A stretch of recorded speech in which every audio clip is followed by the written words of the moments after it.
তো আজকে হচ্ছে আমি কথা বলবো আমি কেন হর্নেটের এই যে ব্লু কালারটা নিলাম। হর্নেটের মোটামুটি হর্নেটের বলতে গেলে 4টা কালার অ্যাভেলেবল রয়েছে, তার ভিতরে ব্লু একটা। তো 4টা কালার কি কি? একটা হচ্ছে রেড, একটা হচ্ছে রেড, একটা ব্ল্যাক, একটা হচ্ছে গ্রে, আর একটা হচ্ছে এই ব্লু। মোট 4টা কালার।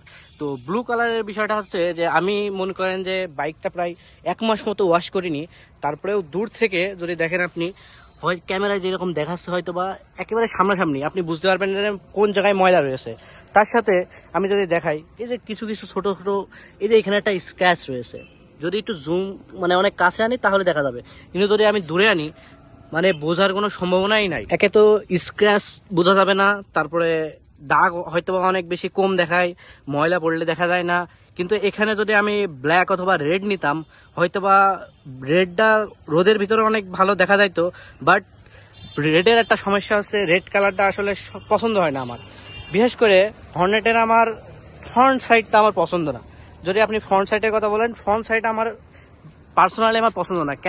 কেননা ইন্ডিয়াতে যে ভার্সন রয়েছে, এই যে এখানে একটা জিনিস রয়েছে ক্লাম মতো থাকে, এই দুই জায়গার থেকে একটা বের করে এখানে জাস্ট হর্নেট 2.0 লেখা রয়েছে, ওইটা দেখতে অনেক বেশি ভালো লাগে। ওই জিনিসটাই বলতে গেলে হেডলাইটের একটা আকর্ষণ বলা যায়, অথবা হেডের একটা আকর্ষণ বলা যায়, যেটা কিনা হেডটাকে আরো বেশি সুন্দর লাগায়। তারপরে যদি সাইড থেকে দেখাই, এই সাইড দিক থেকে কোনো দিক থেকে কমতি নেই। এই পাশে দেখলে বোঝা যায় যে একটা মাস্কুলার একটা বডি, উপর থেকেও বোঝা যায় যে একটা মাস্কুলার বডি রয়েছে। এটা মানে দেখতে আর ডিজাইনটা অনেক বেশি মানে অ্যাগ্রেসিভ মতো করছে, এইটা অনেক বেশি ভালো আছে। আবার পেছনের দিকে যদি আসি, পেছনের দিকে এই যে এক্স টেল লাইট যেটা, এটা হর্নেটেও ছিল, মানে সব প্রায় সেম মতোই আর কি। হর্নেট নেওয়ার আরেকটা কারণ হতে পারে, সেটা হচ্ছে এর ইঞ্জিনটা। এটা হচ্ছে যে কোনো নর্মাল 150 সিসির বাইক থেকে 184 সিসি পর্যন্ত আপগ্রেড করছে, যেটা হচ্ছে কিনা হর্নেট যেটা মডেল ছিল সিবিএস ভার্সন, সেটা থেকে অনেকখানি বাড়াইছে। সেটা ছিল 160R, আর এটা হচ্ছে 184 সিসি, যেটা কিনা হর্নেট 2.0 হিসেবে লঞ্চ করেছে। বাট আপনারা যারা হর্নেট চালিয়েছেন এর আগের ভার্সনটা, সিবিএস ভার্সন যেটা বলা হচ্ছে, তো সেটার থেকে এটা অবশ্যই ইঞ্জিন রিলায়েবিলিটি বেড়েছে, এটা ইঞ্জিন পাওয়ার বেড়েছে, ইঞ্জিনটা একটু মানে দেখতেও অন্যরকম হয়েছে, একটু ভালো লাগছে। তারপরে সাথে সাথে এই যে ইঞ্জিন সিলিন্ডার যেটা, অবশ্যই এটা বড় হয়েছে, সেটা তো বোঝাই যাচ্ছে, কিন্তু ওই এয়ার কুলিং সিস্টেমটা ছিল, সেই এয়ার কুলিং সিস্টেমটাই রেখে দিয়েছে এরা।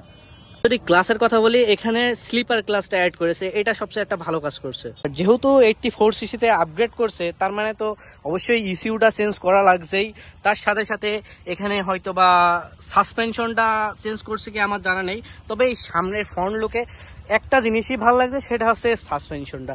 এই সামনে এই শোয়ার সাসপেনশনটা, এটা ছাড়া আমার মনে হয় না সামনের দিকে সেরকম অ্যাগ্রেসিভ করতে পারছে এরা। একটা জিনিস বলতে হয়তো বা ভুলে গেছি, সেটা হচ্ছে এটা মোচড় মারার সাথে সাথে কেমন যেন লাফ দিয়ে ওঠে, মানে 184 সিসির যেই পাওয়ার, সেটা আসলে একটা ফিল করা যায়। আমি এই যে টোটাল দেওয়ার সাথে সাথে যেন একটা মানে কি বলবো আর কি, মানে সেই লেভেলে একটা